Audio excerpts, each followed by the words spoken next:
اور جو ہے وہ اس کی آپ کو پتہ ہے کہ گاؤں میں یہ ہوتا ہے کہ جب لوگ کام کر کے سستانے کے لیے بیٹھتے ہیں، تھوڑی دیر آرام کے لیے بیٹھتے ہیں، تو وہ انہی جو ہے وہ بڑے بڑے درختوں کے نیچے چارپائیاں ڈالتے ہیں اور پھر وہاں بیٹھ کے جو ہے وہ سارا دن کے ان کی جو گزر اوقات ہوئی ہوتی ہے، جو واقعات ہوتے ہیں، جو بھی ان کے مسائل ہوتے ہیں، وہ وہاں بیٹھ کے ایک دوسرے کو بتاتے ہیں۔ تو وہ کہتے ہیں کہ کسان جب محنت کرتا ہے تو اس دوران پتہ نہیں اس کے ننگے پاؤں میں کتنی بار کانٹے چبھتے ہیں، کتنی اسے تکلیف ہوتی ہے، کیسے کیسے موسموں کا وہ سامنا کرتا ہے، کبھی گرمی، کبھی سردی، کبھی جو ہے وہ برسات کا موسم، کبھی لو چلتی ہے، کبھی بہت زیادہ سردی ہوتی ہے، لیکن وہ ان تمام موسموں سے لڑتے ہوئے اپنی فصل کا خیال رکھتا ہے، فصل اگاتا ہے۔ تو یعنی اس دوران اس کو پتہ نہیں کس کس طرح کے تکالیف کا جو ہے وہ سامنا کرنا پڑتا ہے۔ تب وہ کہتے ہیں کہ ہم ان کی تکلیفوں کا اندازہ ہی نہیں کر سکتے، لیکن اس کے باوجود جو ہے وہ جب بیٹھتے ہیں اپنے جو ہے وہ دوستوں کے ساتھ برگد کی درخت کے نیچے، تو وہ ٹھنڈی چھاؤں کے اندر بیٹھ کے پھر اپنے دوستوں کو، اپنے ملنے جلنے والوں کو اپنے مسائل بتاتے ہیں، پھر تھوڑی دیر کے لیے آرام کرتے ہیں اور اس کے بعد دوبارہ سے وہی محنت کی زندگی شروع کر دیتے ہیں۔ نوع بشر کو عزت، عظمت، قوت دینے والے ہیں جن چہروں پہ گرد جمی ہے، جن ہاتھوں پر چھالے ہیں۔ نوع بشر یعنی تمام انسانیت کو عزت اور عظمت یعنی بڑائی یا طاقت دینے والے ہاتھ کن کے ہیں؟ یہ وہ ہاتھ ہیں جن کے چہروں پہ آج گرد جمی ہوئی ہے، جن چہروں پہ آج بڑھاپا ہے، جن چہروں پہ آج تھکن ہے۔ آپ کو پتہ ہے کہ جن ہاتھوں پر آج محنت کی وجہ سے چھالے بن گئے، ان کی وجہ سے آج یہ بڑی بڑی عمارتیں کھڑی ہوئی ہیں۔ آپ کو نہیں پتہ کہ کتنی بڑی بڑی عمارتوں کے پیچھے کتنے سارے مزدوروں کی محنت ہوتی ہے، کتنے سارے اناج کے پیچھے کتنے سارے کسانوں کی محنت ہوتی ہے۔ بہت ساری ایسی چیزیں جن کا حصول ہمارے لیے ناممکن ہے، اگر ہم اسے گھر پہ بنانے کی کوشش کریں، اگانے کی کوشش کریں، ٹھیک ہے ہم کریں، لیکن اس کے لیے ہمیں وقت درکار ہوتا ہے، محنت درکار ہوتی ہے، ہمیں بہت ساری چیزوں کی معلومات نہیں ہوتی ہے۔ تو شاعر کا کہنا ہے کہ آج انسانیت کو عزت دینے والے ہاتھ وہ ہیں، قوت دینے والے ہاتھ وہ ہیں جو محنت کش کے ہیں، کیونکہ اللہ تعالیٰ بھی جو ہے وہ محنت کرنے والوں کو دوست رکھتا ہے۔ ہمارے پیارے نبی نے بھی بہت محنت کی ہے، آپ سب کو اندازہ ہے اس چیز کا کہ انہوں نے بھی جو ہے وہ کبھی ہاتھ سے کام کرنے کو جو ہے وہ اپنے لیے باعث شرم نہیں سمجھا، انہوں نے ہمیشہ محنت کی ہے۔ تو محنت کا درس تو ہمارا دین بھی ہمیں دیتا ہے۔ پھر نظم کا آخری شعر ہے کہ دانہ دانہ چن کر لایا جاتا ہے انباروں میں، جلتا ہے انسان تو پھر جلتے ہیں دیے بازاروں میں۔ یعنی دانہ دانہ چن کر لایا جاتا ہے، انبار مانے ہوتا ہے ڈھیر، بوریاں، ڈھیر کسی چیز کا، ٹھیک ہے۔ اور شاعر کا کہنا یہ ہے کہ جو دانہ دانہ ہوتا ہے، یعنی جب فصل تیار ہو جاتی ہے تو اس کا ایک ایک دانہ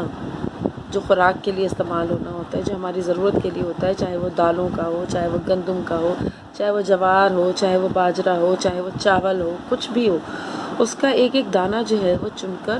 اس کو بوریوں کی شکل میں جو ہے وہ محفوظ کیا جاتا ہے۔ پھر اس کو جو ہے وہ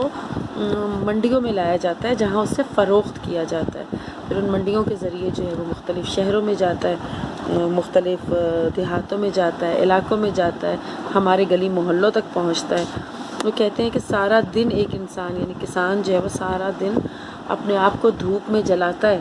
اس اناج کی تیاری کے لیے،